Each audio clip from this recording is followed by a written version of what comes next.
Lots has been said and exposed about the controversy between Blake Lively and Justin Baldoni, but some insane theories conclude that something deeper went on behind the scenes. This drama started while filming a romantic movie that began really spicy, but ended up teaching a valuable lesson on domestic violence, DV, to the cast themselves. The project, which began so promisingly, has now ended terribly. It goes to show that there might be even more secrets yet to be exposed about the drama. People have been wondering, at what stage did Blake decide to take over the production? How did things even get to that point? And why did Justin keep overlooking many of these actions? This theory will focus on those questions, backed by some facts. The more you look at it all, the greater the chance of seeing the hidden and connected signs that make it all even closer to the truth than what had been led on. The most prominent theory to ever come out of Blake and Justin's story is that Blake fell in love with Justin while on set. Even though she did try to show some subtle signs, things didn't go her way. The breakdown of how this theory came together is the most eye-opening revelation you might get to see about this case. Starting from Blake's past projects, she has never stripped down completely while filming a private scene with an actor, the way she did with Justin in It Ends With Us. This is absolutely wild because, in her complaint, she mentioned that she needed to have an intimacy coordinator on set. Justin countered this by revealing her chat where she had no interest in meeting with the intimacy coordinator. In fact, she acted as the intimacy coordinator many times on set, which means she had control over how close she could get to Justin. To turn around and say there was no intimacy coordinator available sounded like a tactic to take control of the situation, as it was becoming obvious she may have let herself go on set. Also, Blake actually pointed out that she's not like other actors who shapeshift and let themselves be consumed by a character. Many people have often said Blake plays herself in every movie, and she proved them right in her statement. "You can't just put me in any clothes and give me any words and have me step in and transform." And I used to be very insecure about that. I used to feel like an imposter because I would watch actors who were just shapeshifters. They could do it in any circumstance. Blake reveals that she's a different type of actor from the others in the industry, suggesting that she was really herself on set with Justin. And probably, by being herself, things got a little too real in a way that didn't favor Blake. When asked how she gets into character, Blake said, "I mean, for me, the way I always get into a character is through their wardrobe. When I literally inhabit them, I feel so much more. Clothes are very expressive to me. I feel like a different person given whatever I'm wearing."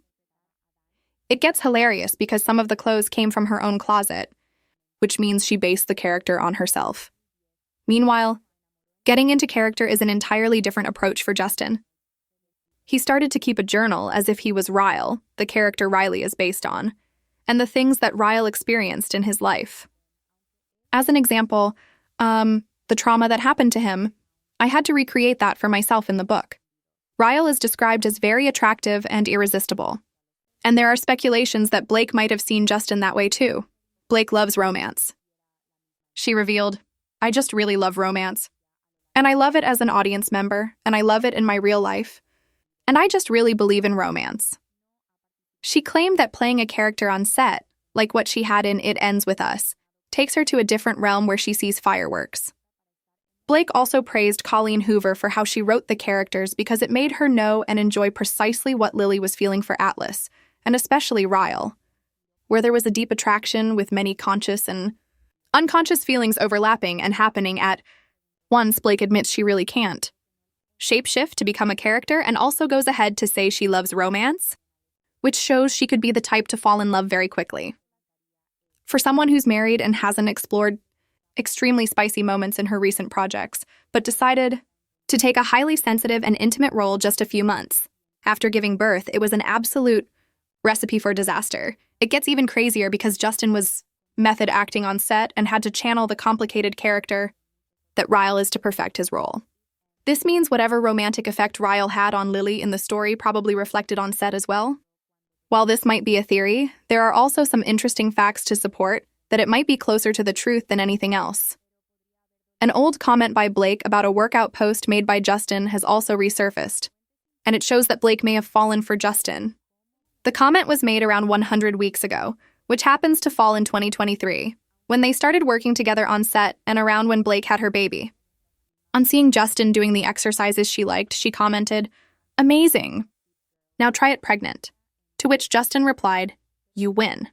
This minor exchange has been interpreted in so many ways, with some saying Blake likes to put herself into every situation like it's a competition, which couldn't be further from the truth. However, it could also be a minor way to flirt and let Justin know she likes what she sees by trying to bring herself into the narrative, even though it was never about her. Another way Blake may have tried to deflect from this theorized narrative is when she made it known in her complaints that Justin was suggesting she dress appealingly on set for her character. But that wasn't what happened. In interviews done by Blake, we discovered she was in charge of her wardrobe and disregarded the costume designer on set. Justin only commented on her wardrobe after the outfits leaked to the media, where they were tagged as unflattering. But in the chats, it was Blake who suggested her character go for some seductive pieces to wear and be more appealing in the film. For a movie that has lots of romantic kisses, it was weird that Blake would accuse Justin of kissing her longer than necessary. In the actual sense, we could see Blake being the one in charge and even going as far as teaching Justin how to pull her in.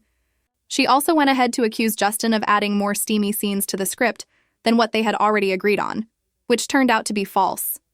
Justin wanted Blake to rewrite some of the scenes with the intimacy coordinator, which she didn't like. In the end, she rewrote the scenes with Justin and even had her husband rewrite one of the scenes as well.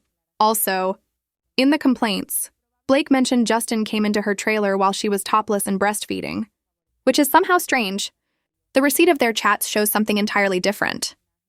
There was no way Justin would have guessed and timed when Blake would be breastfeeding and barge into her trailer without being invited. However, in this case, Blake was the one who told Justin to come over and have them go over their lines together, even though she was busy pumping. For some reason, Justin didn't jump right into honoring the invitation. He made her know that he was eating and would come to her trailer after that. With how straightforward this chat appears to be, it's surprising Blake misinterpreted it to be something else, which could be a calculated effort to get back at Justin for not acknowledging her romantic feelings on set. Now, this theory gets even wilder as you discover Blake has a history of falling in love with her romantic partners on set. Starting from Penn Badgley, whom she dated, his character in Gossip Girl. From portraying lovers in the show, where Blake played Serena and Penn portrayed Dan, the on-screen lovers made it a reality by actually dating. The storyline they had in Gossip Girl contributed to their real-life attraction. It was also one of their earliest projects, and they got to bond together as young adults experiencing a surge in fame due to their appearance in Gossip Girl. Unfortunately, they broke up in 2010, just before Gossip Girl wrapped up in 2012. But then Blake fell in love on set again with Ryan Reynolds while filming Green Lantern. Although Ryan was married to Scarlett Johansson at the time they met, it's been rumored that Ryan and Blake got too close when they claimed to be just friends. In many of their interviews and how they always talked and looked at each other, it's believed that Ryan cheated on Scarlett with Blake and ended up divorcing his ex-wife to be with Blake. Even though that didn't happen immediately, it's obvious the romantic feelings started from the set of Green Lantern. Before Blake became serious with Ryan, history almost repeated itself with Ben Affleck on the set of The Town. When Ben was still married to Jennifer Garner, the rumor at the time was that Blake cheated with Ben, even though he was married. Insiders on that set revealed how Blake and Ben were acting like love-struck teenagers, which left Ben's ex-wife worried.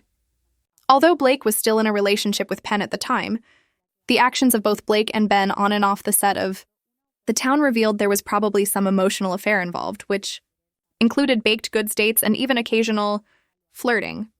Since Blake is notorious for falling in love on set, she might have also fallen for Justin, without her feelings being acknowledged and reciprocated. Blake could have decided to torment Justin and make him take the fall to appease her husband's ego, who's been said to be prone to jealousy. So the theory definitely concludes that it's a one-way love affair gone wrong. Also, Blake might have had no intention of having anything serious with Justin, but it could have hurt that Justin didn't return the same energy. It gets even more funny when you realize Blake has mostly had her way throughout her entire life, even when she was a kid, and her dad had to bribe the choir director to make her lead. Also, coming from a privileged background and having a fulfilling life could have given her the wrong impression about how rejection works. However, Blake hasn't been involved in many other projects before it ends with us. She is a busy mom with 4 kids and is also married to an actor who works most of the time, leaving her lonely and bored sometimes. Interestingly, in order to experience what a new romance feels like again, as she has mentioned that she loves romance, She accepted an offer to be in a romantic film with a super hot love interest. While testing to find out if the spark was still there, she decided to poke the bear a little to test the waters and see if she still got it. But Justin somehow rejected it, so she felt embarrassed and made a turnaround to imply she never even meant it that way. Instead, she projected that it was Justin who made it all happen. The theory dives even deeper to suggest she felt terrible because Justin asked about her, wait, and concluded he didn't like her enough to want to know those details. Instead of finding out more about why Justin would ever ask that, however, this doesn't sit well with the husband. He shows up on set to set things straight by scolding Justin and making fun of him.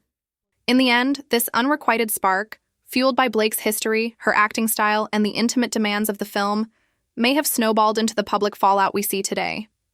Whether it's fully true or not, the signs point to a drama far more personal than professional. Only time and perhaps more leaks will tell if more secrets emerge.